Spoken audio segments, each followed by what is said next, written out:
Hoje aqui no estúdio CFMV a conversa é sobre saúde única, conceito que conecta a saúde humana, animal, ambiental e vegetal. Entender a definição de uma saúde só é trabalhar em conjunto para promover o bem-estar de todos e prevenir ameaças à saúde em todas as esferas.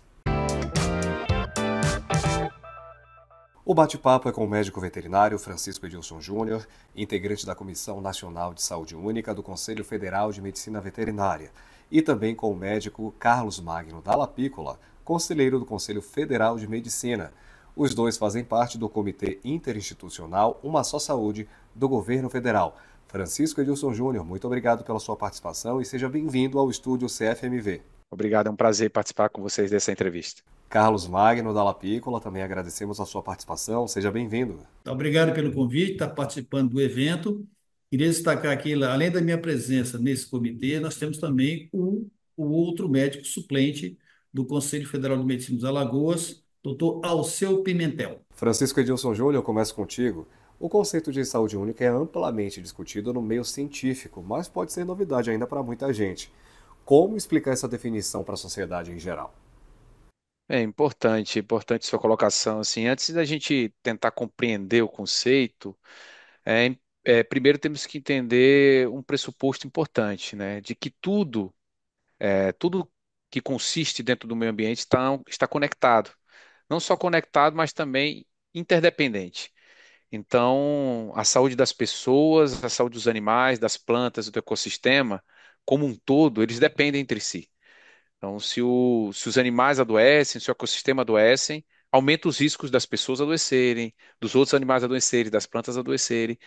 Então, esse é um pressuposto importante para a gente entender. Então, a abordagem de uma só saúde, ela propõe exatamente um olhar mais amplo, um olhar para o todo, né? Que sem fragmentação. Então, é por isso que a abordagem ela propõe a integração de vários setores, né, que compõem, por exemplo, o responsável pela saúde animal, saúde vegetal, saúde do o meio ambiente e a saúde humana, e de várias disciplinas, para que possam, né, atuar de forma conjunta e sinérgica, né, em vários níveis da sociedade, com foco para equilibrar e otimizar tanto a saúde humana como a saúde dos animais, das plantas e dos ecossistemas. Dr. Carlos, como a gente comentou no início, a saúde única propõe a integração entre a saúde humana, animal, vegetal, ambiental. Na sua opinião, quais são os principais desafios para implementar essa abordagem integrada em políticas aqui no Brasil? Bom, primeiro esclarecer que foi iniciativa do governo federal, através do Ministério da Saúde, agora em agosto, foi feito um decreto, e que criou-se essa comissão com a sua saúde. Nós entendemos que é o seguinte, às vezes nós pensamos e trabalhamos muito fora da nossa caixinha. E nós, quando vamos ver, nós temos uma interferência, às vezes, direta da saúde animal, da saúde vegetal para a saúde humana e vice-versa. Então, a grande finalidade, e eu acho que a intenção desse comitê é trabalhar cada um contribuindo dentro da sua área de atuação para que tenha, de fato, o que o Francisco já colocou aqui, um pensamento de uma só saúde. O meio ambiente é muito importante, como humano, como o meio vegetal e o meio animal. E isso, nós somos todos interdependentes disso. Então, quando vem a ideia de criar uma só saúde, por mais distante que às vezes pareça, mas todos isso nós temos uma relação em comum, que é o bem de todos esses quatro eixos da nossa vida, da nossa convivência e da nossa sobrevivência, com o meio ambiente. Vocês fazem parte do Comitê Uma Só Saúde do governo federal. Quais são as atribuições desse comitê e como ele busca promover essa integração entre diversas áreas da saúde pública? Então, acho que um dos principais desafios, como o Dr. Carlos falou, é reconectar o ser humano a todos esses outros fatores, né? Reconectar o ser humano ao meio ambiente, né?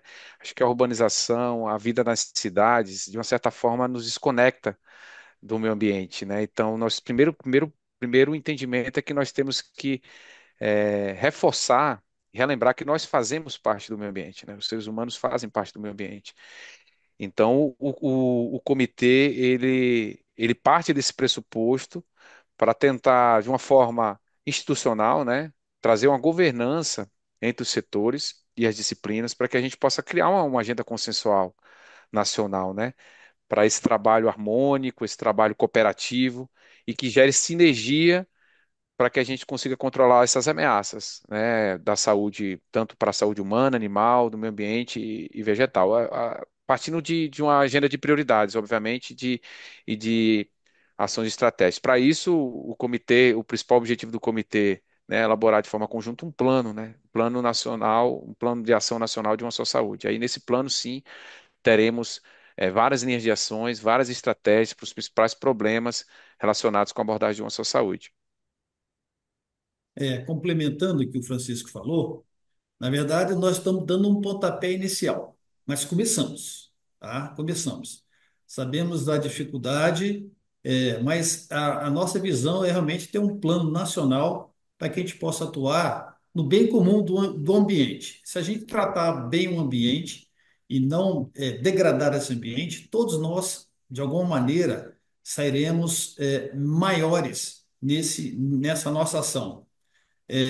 Existe também vários subgrupos dentro desse comitê que já estão divididos e que a gente fez algumas opções de participação. O meu específico, a gente vai versar e conversar muito sobre resistência de antibióticos. E é importante destacar que essa comissão de saúde tem muitos técnicos, que é o indicado por uma comissão dessa. Ele não acrescenta muita coisa. A formação desse comitê é uma formação eminentemente técnica. Então, achamos que nós vamos ter bons resultados e a gente vai trabalhar com afinco para que dê um retorno para a sociedade como um todo. Apenas complementando, né? Acho que a gente falou muito sobre a elaboração do plano, mas o comitê também ele tem um papel importante para apoiar e monitorar e propor ajustes a esse plano, a implementação do plano, não só elaborar, né? Porque eu acho que um plano escrito ele não vai resolver nossos problemas. Então, o comitê ele também tem essa visão, por ele ser um comitê permanente, de apoiar na implementação, articular com estados e municípios também essa multissetorialidade no nível local também para que a gente possa implementar na ponta, porque também o nível federal ele não tem em muitas áreas não tem esse papel executor e assessorar o governo também brasileiro para assuntos relacionados ao tema, apoiar também no desenvolvimento de estudos e pesquisas na área, enfim. Então, o comitê ele tem várias funções e eu diria que o principal desafio aí é conseguir aproximar os setores, né? Porque a organização do governo, por necessidade de se tornar mais especializado, ele é dividido em setores, mas essas áreas precisam trabalhar juntas. E eu acho que essa sinergia que é o grande desafio, cada um com sua cultura, cada um com sua função, sua legislação própria, mas a gente tem várias oportunidades aí e fortalezas dos sistemas brasileiros de agricultura e pecuária, saúde, meio ambiente, que possibilitam a gente trabalhar em conjunto em sinergia. Edilson, como médicos veterinários contribuem especificamente nas discussões desse comitê? Você poderia dar exemplos práticos dessa atuação? Bem, os médicos veterinários, o médico veterinário é um profissional chave, né, para o desenvolvimento da implementação das ações do comitê. Eu digo isso principalmente porque o médico veterinário, ele trabalha e atua de forma protagonista nos três principais setores envolvidos na abordagem de uma só saúde, né? Então, o veterinário, ele trabalha e atua de forma importante, protagonista na saúde pública, especialmente na vigilância, mas também atua no setor da agricultura e pecuária como um profissional estratégico em vários setores da pecuária, né, desde a produção de alimentos, parte de inspeção, na parte de sanidade animal, e também atua no meio ambiente, né, especialmente aí com um olhar para a fauna silvestre, para os animais silvestres, né, em que o veterinário tem um papel estratégico. Então, o veterinário acaba atuando praticamente em todas as linhas de ação, as 7 linhas de ação que comporá o plano nacional de ação nacional de uma só saúde. Né? Eu destacaria principalmente a linha de ação relacionada ao controle de zoonoses endêmicas, a linha de ação relacionada a emergências e pandemias zoonóticas, a linha de ação relacionada à segurança dos alimentos, a linha de ação relacionada à resistência aos antimicrobianos, já que o uso dos antimicrobianos também é muito utilizado na veterinária e na produção de alimentos, e também a linha de ação relacionada ao meio ambiente, né? Meio ambiente e a integração do meio ambiente com todos esses outros setores, que o veterinário também tem um papel extremamente importante. Então, acho que é, o Conselho Federal de Medicina Veterinária, que tem ali seus indicados, está praticamente em todas as linhas de ação e estão atuando, né? Estão profissionais que estão sendo protagonistas em todas as linhas de ação de forma estratégica. Ainda no contexto do Comitê Uma Só Saúde, Dr. Carlos, como é que funciona do lado da medicina humana essa integração com outras áreas como a medicina veterinária, as ciências ambientais? Na verdade, a gente quer é interagir. O Francisco colocou muito bem assim, a atuação da medicina veterinária, que aborda, sim, sim, aborda, sim, desde o princípio da alimentação específica para os animais, e também o impacto que isso traz no meio ambiente. Na parte da medicina, nós às vezes somos focados mais na saúde humana.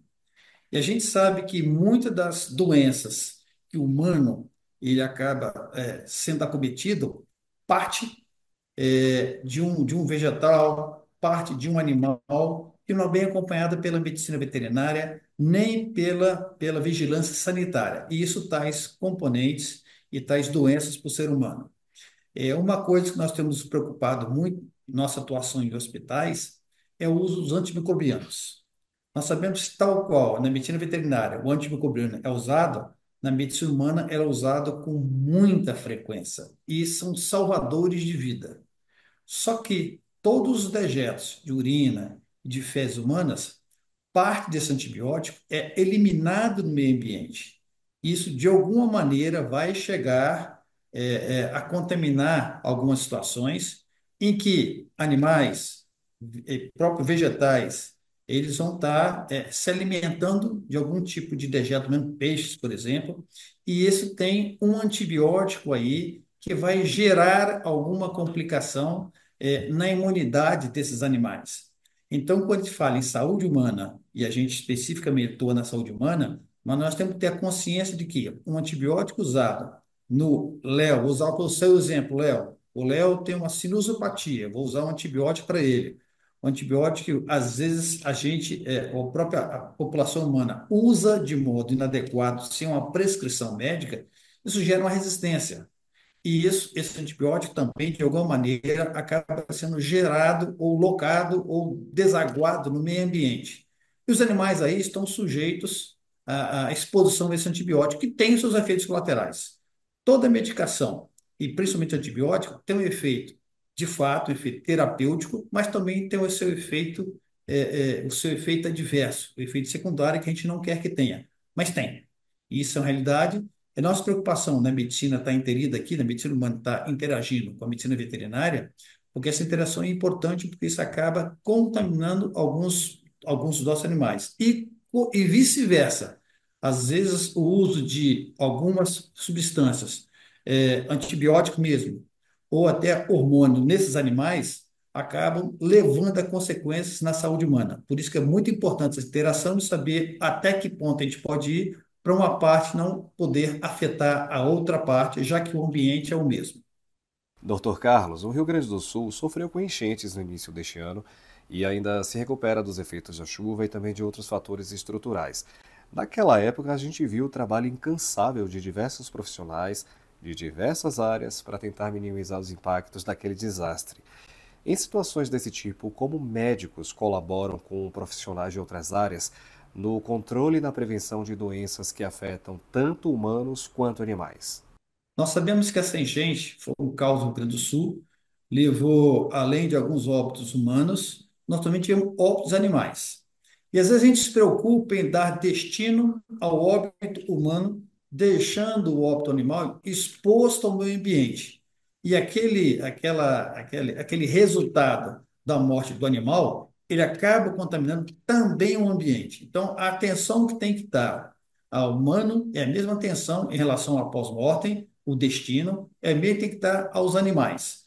Nós tivemos lá, foi um caso de muita discussão entre nós, a possível ocorrência de leptospirose, que é uma doença causada pelo urina de rato, que é muito comum em enchentes. Então, decidiu-se, falou-se, conversou-se, vamos fazer um antibiótico para todas as pessoas que estão expostas àquele ambiente. Foi uma ideia inicial, depois foi repensada essa ideia e não aconteceu.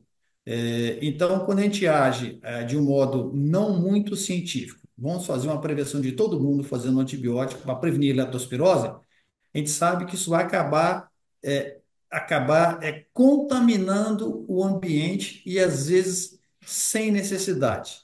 E toda contaminação de ambiente traz ou pode trazer um efeito adverso para os animais que ali residem, para as aves que eles residem e o próprio meio ambiente local. A emergência do Rio Grande do Sul, ela trouxe para nós várias reflexões mesmo, né? Eu acho que primeiro, o olhar nosso, né? E aí de uma forma mais global para as mudanças climáticas. Acredito que e o esforço para que a gente possa mitigar, né, e se adaptar para as mudanças climáticas, essa emergência climática, podemos chamar assim, ela perpassa por vários setores também, né, e por várias profissões. Então, é um esforço que não dá para ser gerenciado sem passar por um olhar integrado, né? Então, acho que as comissões intersetoriais, elas vão apoiar, né? Nós temos um comitê do governo federal para a mudança do clima, né, para enfrentamento da mudança climática, coordenado pelo Ministério do Meio Ambiente e Mudança do Clima. E nós, no Comitê Interinstitucional de uma Só Saúde, devemos dialogar com esse comitê, porque as mudanças climáticas elas interferem na ocorrência de várias doenças. Né? Então, está aí um exemplo que o Dr. Carlos trouxe, a própria leptospirose.